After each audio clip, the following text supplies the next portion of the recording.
The hottest day of the year arrived at Sunny Shores Beach with the subtlety of a hairdryer set to molten lava.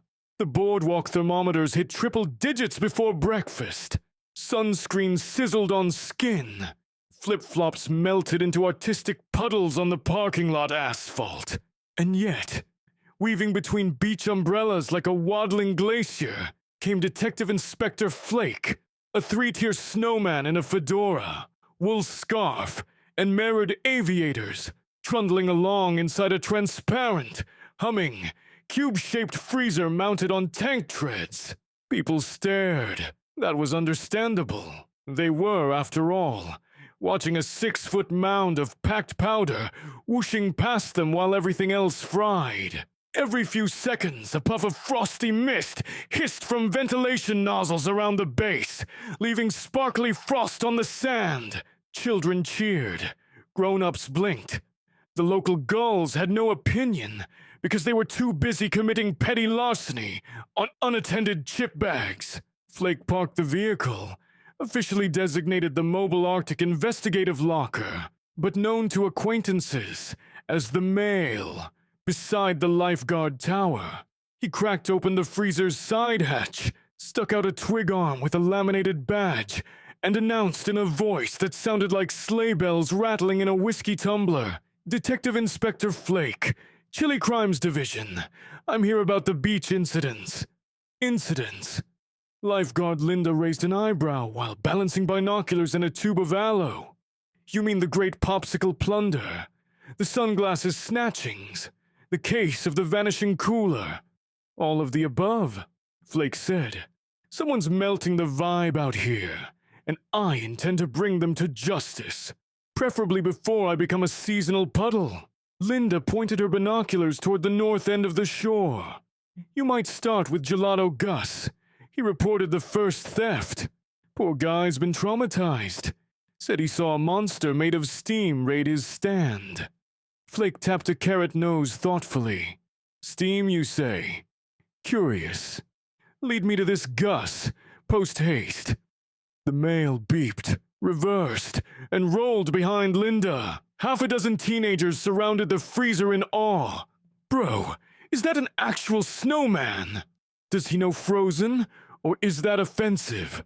Flake responded by dispensing free snow cones through a slot in the hatch. Winning hearts and pallets, he trundled onward. Gelato Gus's cart sat crooked near a palm tree, umbrella ripped, sprinkles scattered like confetti.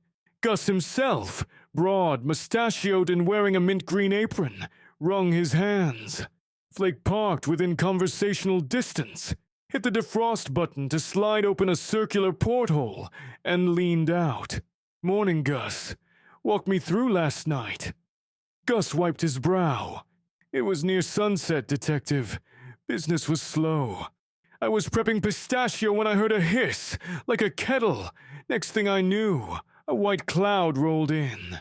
Could barely see my waffle cones. Someone, swooped in, scooped out all my dry ice, and took off. Left the gelato tubs liquefied." Flake jotted notes in a waterproof notepad shaped like a snowflake. "Any distinguishing features?" "Shadowy figure. Smelled like eucalyptus and sauna." Gus shuddered. "Oh, and it laughed like boiling water." Flake nodded. "I've seen this MO before. Back in Reykjavik, during the hot spring heists of New 09. A bystander shrugged. "You were alive then." "Technically, I was in cold storage," Flake replied. "Moving on. Did anything else vanish?" Gus pointed to an empty pedestal. "The golden coconut. First prize for tomorrow's Sandcastle Spectacular. It was supposed to sit on display so tourists could take selfies. Now, gone. Kaput. Probably on some black market tiki bar. The golden coconut. Gold-plated, fist-sized, and rumored to contain a limited edition coupon for eternal refills of pineapple punch. Motivation suddenly multiplied." Flake sealed the porthole, switched his freezer to stroll mode, and accelerated down the boardwalk, snow treads crunching sand into accidental margaritas. As he traveled, He clicked his radio. Central, this is Inspector Flake. Confirm we have multiple infractions. Grand larceny of frozen goods, theft of ornamental produce, and willful endangerment of dessert integrity. Request additional portable coolers for evidence collection. Central answered with static and a bored voice. 10-4. Try not to attract more seagulls. Budget's tight. Flake sighed icily. Story of my life. The first suspect on Flake's list. Surfer Dude Dave, a sun-bleached figure renowned for cold smoothie obsession. Flake located him waxing a neon board. A pair of portable Bluetooth speakers blared lo-fi beats melted into whale noises. Dave saluted with 2 fingers, not stopping the wax. Yo, Frost Cop. Heard you're, investigating the heat. Flake emerged halfway from the hatch, swirling snow inside the freezer with dramatic flair. Dave, you were spotted near Gus's cart last night, practicing night surfing. Care to explain how your footprints coincide with the crime scene? Night waves glow, man. Dave shrugged. I walk past the cart, 'cause that's where the lampposts are. But I'm allergic to dry ice. You seen what that stuff does to eyebrows? No way, I jacked it. Flake scanned Dave with his thermal inversion goggles. Dave radiated 98.6 degrees, give or take a burrito. No residual frostbite marks, no eucalyptus scent. Probably innocent, or at least too chill for crimes requiring forethought. To Dave, he said, keep it cool, and rolled off, pun intentional. Next, Flake visited the cabana where massage therapist Melody preluded Swedish rub-downs with aromatherapy steams. Her tent smelled exactly like eucalyptus, she hummed, kneading coconut oil into a tourist's shoulders. Detective? Melody greeted without looking. Need a deep freeze massage. Tempting, Flake said, but I'd probably crack like a snow globe. Tell me about last night. Melody poured oil. Packed up at 6. Left my essential oils in the heat by mistake. Whole batch vaporized. Spent the evening on my balcony doing goat yoga. Plenty of witnesses. Half the goat herd and 2 Instagram influencers. Flake peeked at a clipboard of appointment stamps, indeed showing a 7 to 10 p.m. goat yoga photo shoot. He sniffed. While eucalyptus lingered, there was also lavender, rosemary, and faint goat. The crime scene description had included only eucalyptus and sauna. He filed Melody under question marks. At high noon, the beach crowd erupted into chaos. Shrill whistles blew. Someone shouted, "Thief!" Flake spun the mail and accelerated to the sound. A ring of onlookers encircled lifeguard Linda's tower. Linda waved her rescue float angrily. My emergency cooler. Someone nabbed it while I was rescuing a floaty flamingo. Flake scanned the sand. Tracks, zigzagging, narrow, like the trail of a rolling cylinder, headed toward the dunes.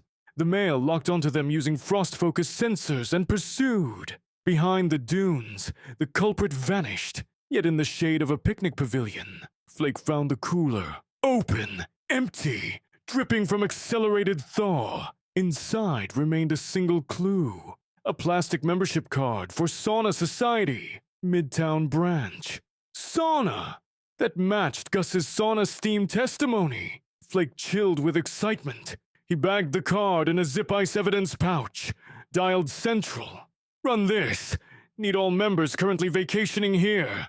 Before Central could reply, his freezer's heat alarms blared. External temp, 100 Internal coolant at 37%.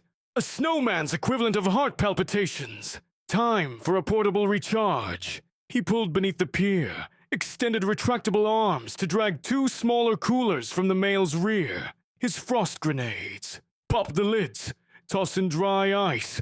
Boom! Instant sub-zero bubble. Flake stepped out for the first time, standing directly in a pocket of swirling frost. Sand near his stick feet crystallized, with core temperature normalized. He re-entered the main freezer and plotted next moves. By sunset, Flake had assembled a corkboard inside the mail, Polaroids of Gus, Dave, Melody, Linda, a map with red twine connecting theft sites, and a pinned Sauna Society card. He still lacked a prime suspect. He stared at the board, occasionally turning a dial to keep his interior below 32. Think cold, he muttered. Cold is clarity. A whap of wings startled him. A seagull landed on the top ventilation grate, cawing. It wore, impossibly, a tiny bowler hat. The bowler identified him as Don Gullion, leader of the Seagull Syndicate, a flock known for shiny trinket smuggling. Flake opened the hatch. Evening, Don. Caw, Don replied, which Flake, fluent in avian, translated as, word is you're looking for a coconut coated in bling. Flake narrowed coal eyes. Do you have intel? Don hopped and dropped a small object, a golden flake of coconut shell. Saw it being wheeled into the old sauna bus behind the dunes. Big steamy brute pushing the cart. A brute? Caw, 7 feet tall, all towels and hot rocks. Paid us off with stale French fries to keep lookout. Flake saluted with a snowball. Appreciated. May your trash cans overflow forever. Don Gullion tipped the hat and flew. The old sauna bus was legend. Decades ago, someone converted a retired city bus into a mobile sauna, only to abandon it when coastal regulations demanded less steaming of random pedestrians. Beach kids now used it for ghost stories. Flake, of course, adored mobile apparatuses, even tragic ones. He navigated the mail through twilight dunes until rusty metal curved into view, painted with faded flames and the word Sizzle Wagon. Thermal goggles flared crimson. Inside, heat soared beyond 150-degree wife. For Flake, that might as well be magma, but duty called. He positioned the mail 15 feet away, aimed the refrigeration cannon, the Snowzuka, at the bus, and pulled the lever. A beam of concentrated slush blasted the side door, flash freezing it. With a crunch, the door shattered. Cold fog met sauna air in a violent hiss. Flake rolled forward, switched his voice amp to no nonsense, and announced, "Freeze! Or rather, I'll thaw. No! Hold still!" It was hard to craft chilly puns under pressure. Inside, the bus stood a figure draped in sauna towels, broad shoulders, wearing a face mask of cucumber slices. He had the golden coconut tucked under one arm like a football. 2 industrial humidifiers flanked him, spewing vapor. "Drop the fruit!" Flake commanded. The figure peeled off cucumbers, revealing a familiar mustache, Gelato Gus. Flake's jaw, of single pebble, dropped. "You." Gus sighed, foregoing pretense. "Yes, detective. Me. I was tired of business melting away every summer. Tourists want healthy frozen yogurt now. Gelato's passé. So I staged a series of heat crimes to create demand. Picture it. Ice shortages, stolen coolers, panic. Only one hero emerges with enough cold storage to supply the masses. Gus's glacial goodies, trademark pending." Flake arched his carrot. "The golden coconut. Marketing, my frosty friend. I'd ransom it back during the Sandcastle Spectacular. Reveal I'd discovered it in a heroic act. Trade for exclusive vending rights. The beach would worship me. And my pistachio." Flake shook his head, which produced tiny snow flurries. "You staged your own victimization. Classic gelato noir." Gus lifted a remote. "Sadly, you blunder into my boiler. One press and these humidifiers convert my bus into a convection oven. You'll be a puddle before you can say spumoni." Flake glanced at coolant gauges. Stable for now. He needed time. He spread twig arms placatingly. "Gus, think about the brand damage if word gets out you sauteed a beloved Snowman detective. Public relations melt faster than sorbet in the Sahara. Gus sneered. I'll blame the seagulls. Flake smirked. They'll testify you bribed them with fries. Curse their carb addiction! Gus's thumb hovered over the button. Flake reached inside his scarf and withdrew a small orb, one of his frost grenades. Last chance! Pastry Pete! It's Gelato Gus! Flake flung the grenade at the floor. It cracked, releasing a super-chilled cloud expanding instantly. The humidifier's steam condensed into heavy snow, blanketing Gus in white frosting. The bus interior plummeted temperature. Gus's mustache frosted over. He shivered. The remote clattered from numb fingers. Flake rolled forward, plucked the golden coconut, and cuffed Gus with handcuffs that doubled as ice tongs. You have the right to remain, Chili. Anything you say may be stored in cryogenic evidence. Gus, teeth chattering, muttered, Can I at least have a taste of my own gelato? Flake considered, then produced a pint from his internal freezer. Only if you prefer it served with justice. Headlines the next morning read, Snowman Detective nabs chillbait bandit. The golden coconut resumed its pedestal, and Flake was guest of honor at the Sandcastle Spectacular. Kids sculpted him in miniature. Adults lined up to take selfies inside the mail. AC set to Arctic Blast, the sign promised. Lifeguard Linda approached with lemonade slushies. You saved the day, detective, but isn't summer bad for your complexion? Flake took the slushie through a straw inserted between Cole's milestones. Thermodynamics is 90% attitude, 10% refrigerated accessories. Surfer dude Dave skated by on a board with ice cube wheels. Rad moves last night, Frost Cop. Catch you on the cool side. Massage therapist Melody waved from her tent, now advertising cryo coconut facials, inspired by the heroic Inspector Flake. Capitalism never sweats. Don Gullion and his bowler-hatted flock circled overhead, maybe singing, maybe scheming, certainly optimistic. Flake set his internal compass northward. There were whispers of suspicious s'more disappearances at the campground. He entered the mail, flipped a switch labeled snow sirens, and pulled out, leaving frosted tire tracks twinkling in the sun. He spoke to no one in particular. Maybe the ocean. Maybe the readers of this tale. Summer is only hot if you let it be. Justice, like ice cream, is best served cold, and occasionally with sprinkles. The mail rumbled into the horizon. Freezer humming, detective chilling, adventure awaiting. Proof that even on the hottest beach, you can't escape a snowman with portable freezers and a passion for the law.